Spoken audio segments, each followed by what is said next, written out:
You're watching the Adventist Asia Podcast, the official podcast of the Southern Asia Pacific Division headquarters of the Seventh-day Adventist Church. And the Lord said, I've set you apart. Now we have a church in that care group. We're bringing you inspirational stories and insightful interviews from across our diverse region. Hear from our church leaders, mission pioneers, and everyday believers as they share their journeys of faith and service. In the process, she was baptized. Find us on Facebook, Instagram, and X for updates and behind-the-scene glimpses. Subscribe to our podcast on Spotify and YouTube and never miss an episode.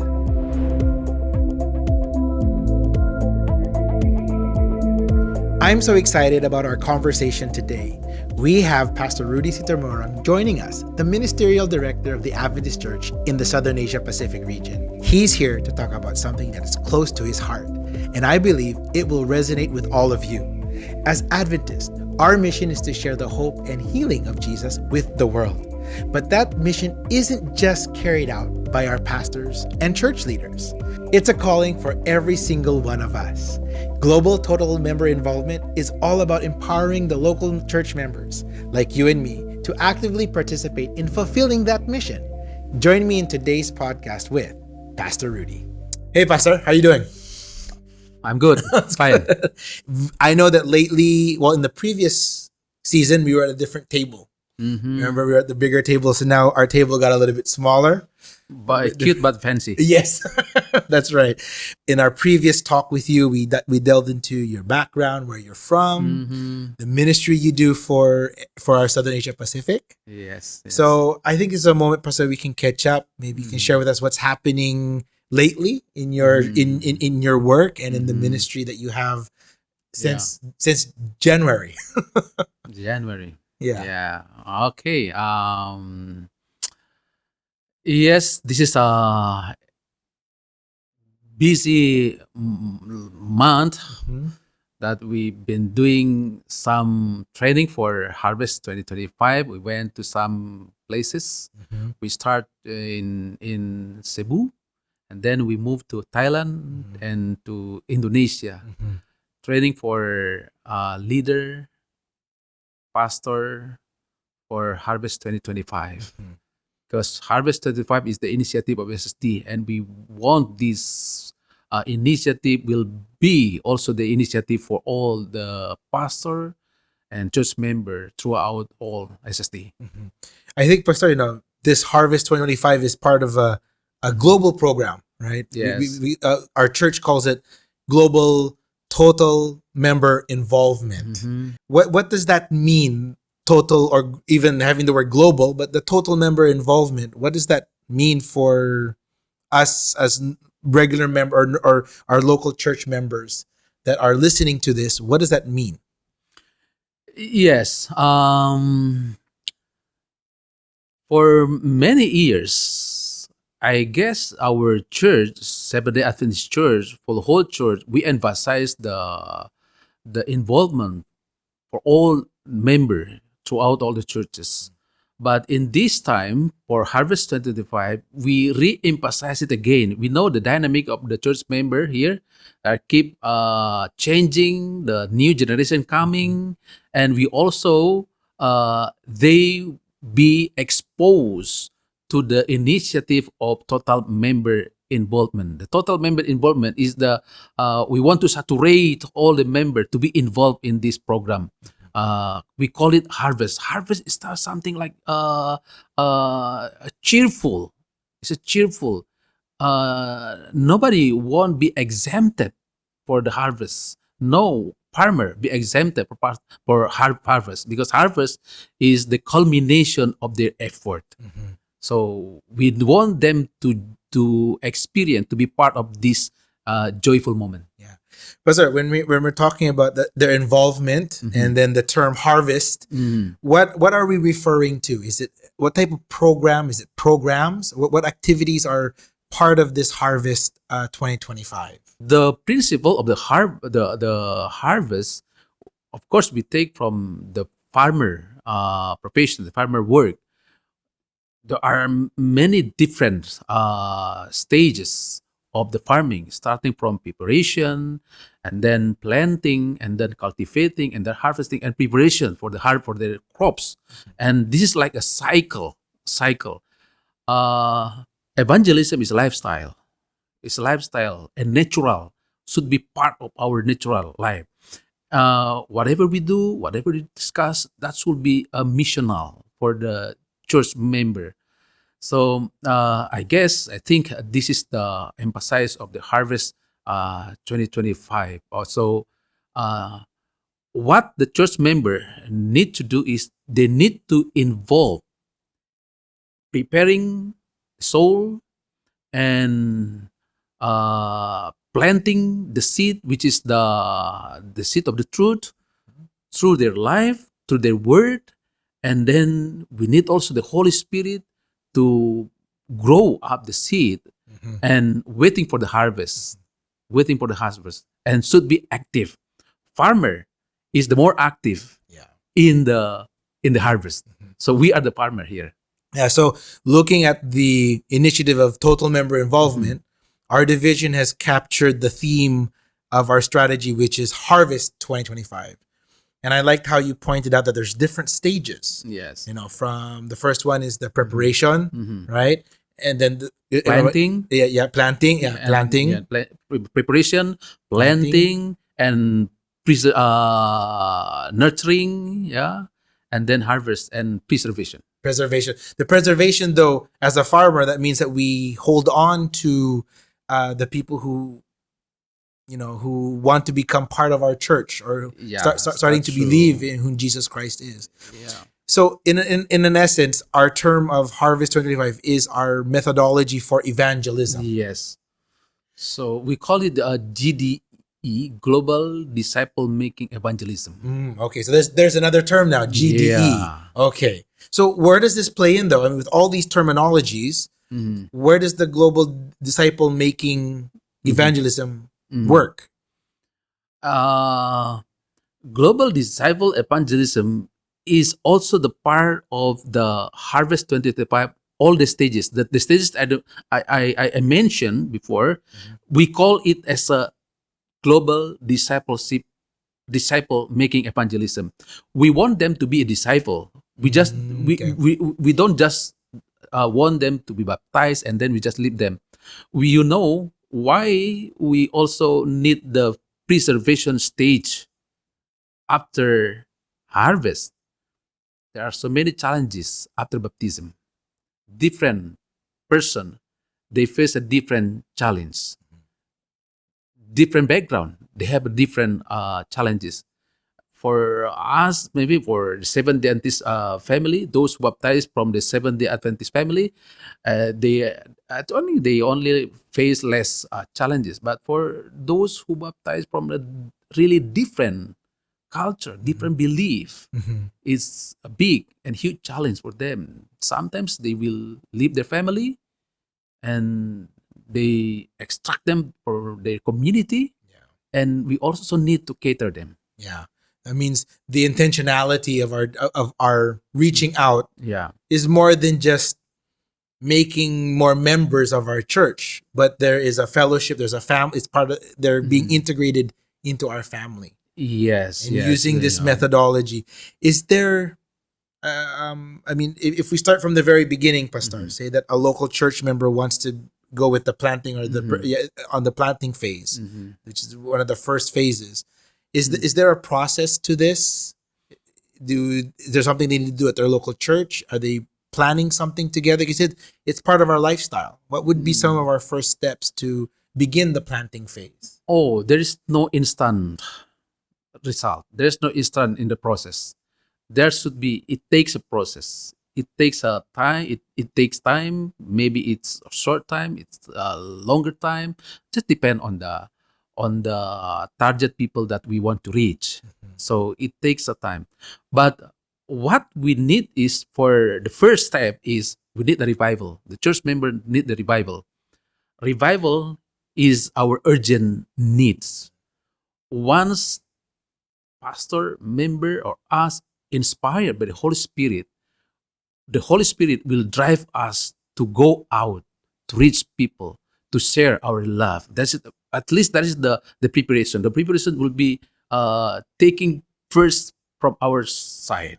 So it's the preparation is not really focused on, let's say, reaching out, but more about preparing ourselves. Firstly, Okay. and then we need also the second. So there will be no result if the farmer only stay in their house. They have to go to the field, and the Seventh-day Adventist Church, our church member pastor, they need to go to their, if we say like circle, there is an inner circle. Sometimes we go to the outer circle, which is other people, unknown people. But let's think about the small and the inner circle. Maybe our family, our siblings, our neighbor, our friend, colleagues, acquaintance, so many people. So we need to make a list of them. Just make a list of them. So in that list, if you have a list, my personal list, for example, I have a personal list. In my list, there are 10 people. There are 10 people in names in my list. I need to categorize them. Their status. Are they interest or another, or just interest, and the other person, maybe they are more open. They are more open, not only interest. They are open. They are curious about the truth. They learn already. They know the truth, and maybe some of them they are ready for baptism. So that is the situation that we need to know. That is called need basis. Yeah. It's very practical what you're saying, Pastor. I Yeah. mean, because as you were saying earlier, this is a lifestyle. And in our preparation phase, it's, as I'm understanding you, it's about preparing ourselves at the same time, understanding who we want to reach out to. Because you said the practicalness is that list, Yeah, knowing who's in your circle. yeah, I like where you said that your acquaintances or your colleagues, yes, all those people. As maybe someone who's, maybe we have people who are not, feel it like they're not ready to, let's say, plant those seeds in those interests. What are some practical ways that you said would be like a lifestyle? What are the practical ways of reaching out to these people who are interested or maybe open? What type of influence or strategies can we do at that particular stage? Okay, that is a very interesting program. You know, in friendship evangelism, we face so many people with the different situation. There are some like threshold of our friendship in terms of evangelism.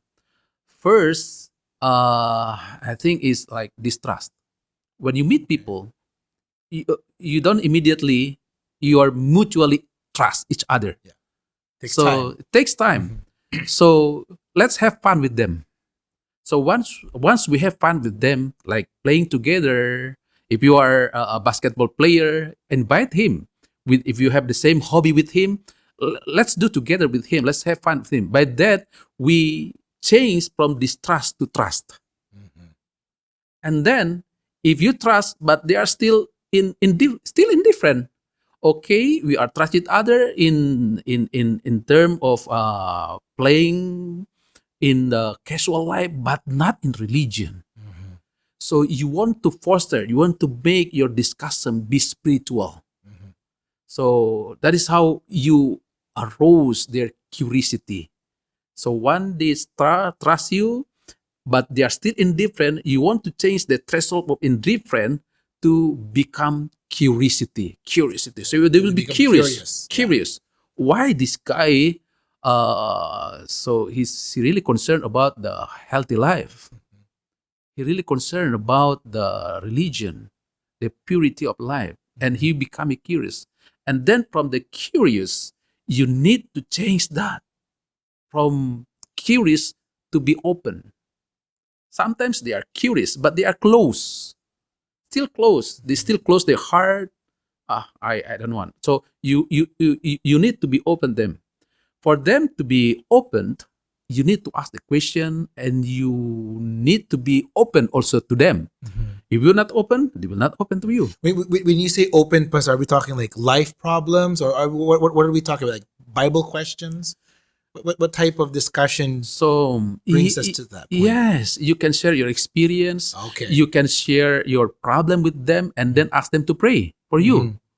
If you ask them to pray for you, if they are religious people from other denomination, and then in other time, he will also ask You to pray for him. to pray for Yeah. him. So, meaning, Pastor, in this stage of friendship evangelism, the way that you practice your friendship, I'm not saying that we're fake or we have different agenda, but because it's so ingrained in our lifestyle of who we are, this can be natural. That's true. Right? It's not that we're absolutely. pretending like, oh, today I'm going to Absolutely. be this person who is who looks perfect or who looks like they eat a certain type of food. It's not that. It's a natural progression of your friendship. True. That's true. Yes, I want to add that it should be natural. It should be real. You don't need to be someone else to be a good friendship evangelism. You didn't just be honest. Yeah. Authentic. Yeah, Being authentic with your friend. Yeah. Okay. Just be honest of your failure. You're successful. Sometimes, even though I'm a pastor, I have also struggle in my life. I have some failures in my life. Be open with them, and I think we need also to emphasize that they are not project. Yes. Yeah. That's the term that we need to eliminate. They're not a They're project. not project. They are a friend. We love them, though they don't receive our belief, but our friendship should be there. Yeah. Hope sometimes they will also open for that. Yes. You're probably like me and you wonder what the other Adventists are doing in our region, how they share the love of Jesus where they are. I'm always looking for inspirational stories like that. That's why I frequent Adventist.Asia. That's where I find the latest news from the mission field. It's also my go-to when it comes to Adventist resources that cater to the Southern Asia Pacific context. Did you know that you can also get the Adventist Asia stories straight into your inbox? Just sign up for the newsletter and receive regular updates on the mission work here in the Southern Asia Pacific Division. Go to Adventist.Asia for real-time, up-to-date news and resources, or sign up for the newsletter so you can get inspirational stories straight to your inbox. Now, let's get back to the conversation. So I see that progression, Pastor, and I hope that our members who are tuning in get the bigger picture of this Harvest 2025. It's not just a program. It's not just a weekly event or a one-time event, but it's a process of our friendship, being intentional, being authentic. Yes. There you go. And I think I see that very much possible because even me when I travel and you sit next to somebody, you have conversations with them, I find it easy for me to open up my life to them, of course, depending on the situation. Yes, but after a few minutes, where you from, and then what do you do, or what's your? All of a sudden, there's these connections. Even within a 3-hour flight, there's a connection that can happen. Yeah. But what more if you've been friends with them for a very long time already? Yeah, that's true. Could be That's easier. true. Not easier, but it's part of your Yeah. friendship already. More chance. Yes, there you go. You have more chance. Correct. Yeah. Because it's different if you just do like I was saying, you sit down, that's only 3 hours and you may never see them again. Yeah. The challenge of the friendship evangelism is some people, they afraid to sacrifice their friendship. So I also have experience. I feel reluctant to start the spiritual discussion. There's a fear in my heart. If I discuss the spiritual thing, maybe he will not interested, and then you'll lose your friendship, I will lose my friendship. So that is a fear. challenge. But I think this is only like the fake belief. Okay, but it's like a fear that you Yes, have. a fear that we But I think if you living a life that is a prayerful life. Maybe it is not just maybe, but in your prayer life you include that, so you look for that timing. There could be a perfect timing, of course, but I do agree with you, Pastor. maybe there's that fear of losing your friend. Yeah, yeah. I feel that as well with even family members. We have family around me because Yeah. I don't want to offend them. Like, Yeah. oh, here comes Tony again. Maybe he's going to, I have that fear as well. But we find ways. Yeah, You know, yeah. I find it interesting, Pastor, like in our family, it's my children that initiate the prayer before we leave or when we have dinner or lunch together with our extended families. Yeah. It's my children that do that. And I see the expression on their faces of the, oh, if my granddaughter is doing this, then, and I'm like, man, if my daughter, maybe I can do it also. Yeah. So it gives them idea. Yes, it gives them idea. And of course, I have noticed, even with my acquaintances, even though I'm not able to always open the Bible or be that spiritual leader, they know who I am. And when we go places, they know the menu, the preference menu that I have. It's those things. So I know that they know it.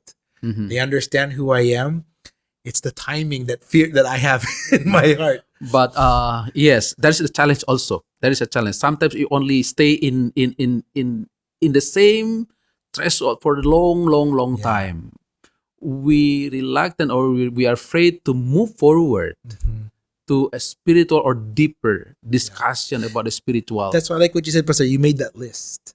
Yeah. And then you made the categories. You categorize it and generate also the list of the name. Yeah. They will not be staying on the same category for a long time, but maybe it takes time. Some they can easily jump to the another. It depends on the movement of their heart. That's true. On what the Holy Spirit's moving. That's right. You can imagine, Tony, if all the church members do the same things, can we double our church member? I think so. Don't you have a strategy for that, Pastor? You have like an outline of that, of what it can look like. So this is still a promotion. Yeah. This is like a revival for just introduce to awake their their idea. So they be aware that everybody can do. We don't need to go to the theological school, taking a doctor to be expert in evangelism. No, just do your part. It's a natural. So all our church member can do the same. And if the church member, they do it, that's called one reach one. Yeah. Each one reach one. Each one reach one. If everybody reach one, so it means we double. Yeah. Just say the progress will not take for 1 year. But you can imagine if we can double our church member for 4 years in 5 years. Is that good? Is that good? That's good. That.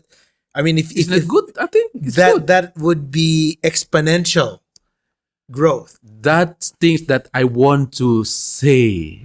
Exponential is graphic. Yeah. Yeah. Instead of we are like little linear. Yeah, linear. Yeah, it's a linear. Yeah. It's an exponential. Sometimes maybe it take a time, but it's the graphic is go up like a spike. Yeah, a spike. Yeah, and that would take everyone getting on board with our program of or this initiative 1 year strategy of Harvest 2025. Yeah. Because I think the other part of this, Pastor, I know the challenges in our friendship evangelism, but I think on my part, knowing like say my local church, I know that it's a challenge for some of our members to, not just look at the person, but they also look at we have this calendar date. So I will just support during the event. Yeah.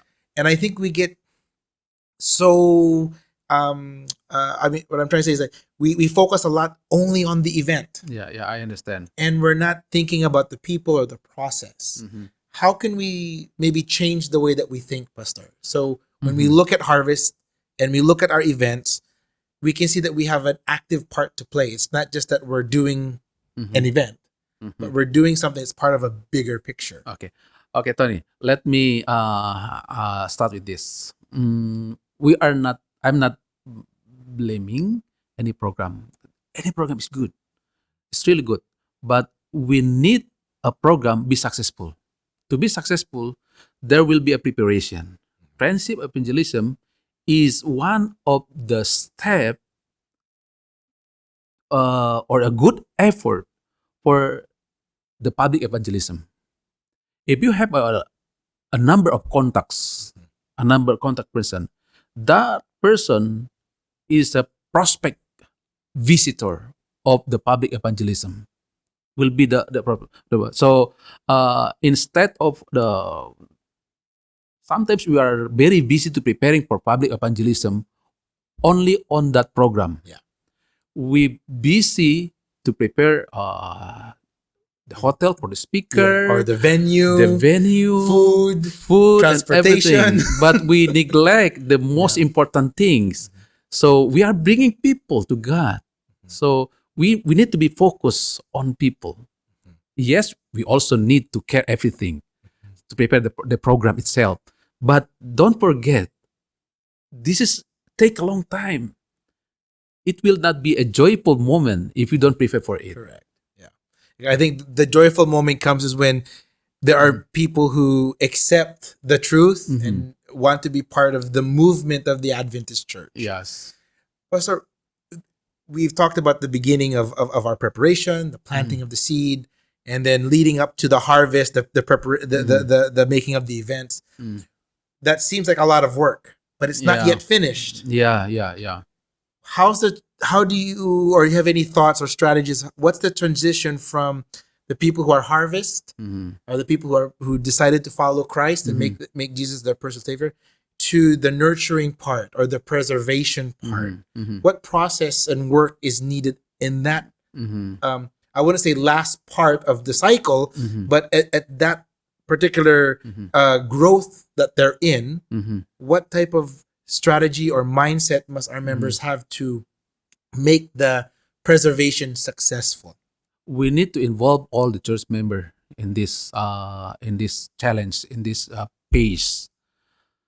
We need to know our baptism, our new church member. We need to know them.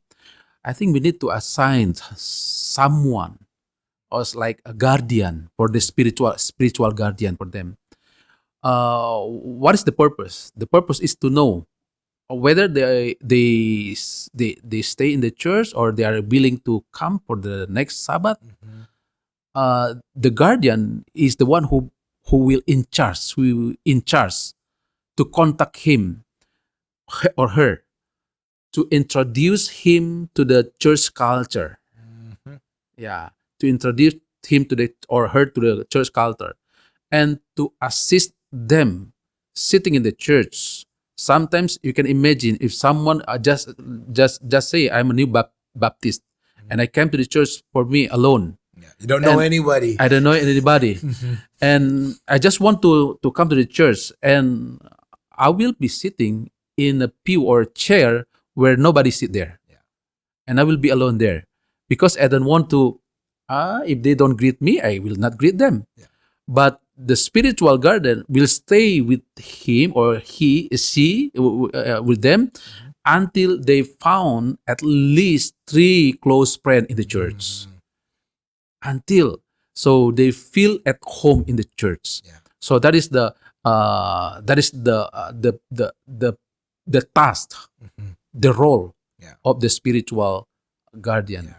That's good. There's this sort of like a mentorship that happens, because I've seen that happen coming from like when I was younger with the youth ministries. You go on these little mission trips, but after the week or 2 weeks of vacation Bible school, I leave. I'm not there anymore. And so who is left? There needs to be someone who is dedicated to that ministry, that is part of continuing that discipleship process of knowing church culture, as you were saying. What's the church culture life? And it could, even me, if I visit a church for the first time, even though I am a member of the church, I have the Adventist church, I do have this distance or this barrier.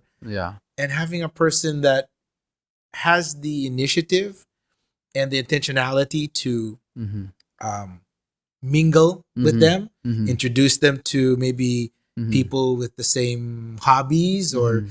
or same age group, Mhm. can help someone stay longer, Yeah. or not stay longer, but feel at home. There you go. Yeah. Feel at home within the local church. Yeah, of course. They will stay there. They will feel at home, and they will be accustomed to the new culture. They will, oh, this is my way. This is my life. So they will be staying in the church. Yes, there are so many challenges, at least social challenges we can meet. Maybe some of them they face economical challenges. We need also to address them. So it is also the part of the church. You mentioned about the speaker. Yeah, we go to some places and doing missional or mission trip, and we just stay there for 1 week or 2 weeks, and then yeah, they are so excited to know us. Tony, the easier part of evangelism is the speaker of evangelism, the crusade. That is the easier. The easiest part. The easiest part. The easiest part. You only go there and then speak, and then you leave. But all other parts are on the church member. So we need to collaborate with them. Correct. We need to collaborate them, and they are the one who responsible for the welfare of the new soul. That's why we call it discipleship. So that is why, we call it discipleship. Yeah, I like that, Pastor. Where actually the other term that you introduced earlier, global making, discipleship, evangelism.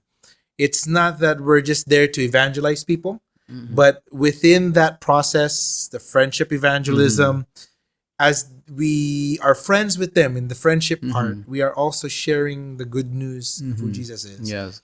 And I also see the importance from our talk today, Pastor, of our church organizing its strategy Yeah. as part of the Harvest 2025, that from the preparation all the way to the preservation or the nurturing of our new believers is vital. Yes. Is vital. And I think even if you use the analogy, which is it, we are using the analogy of farming.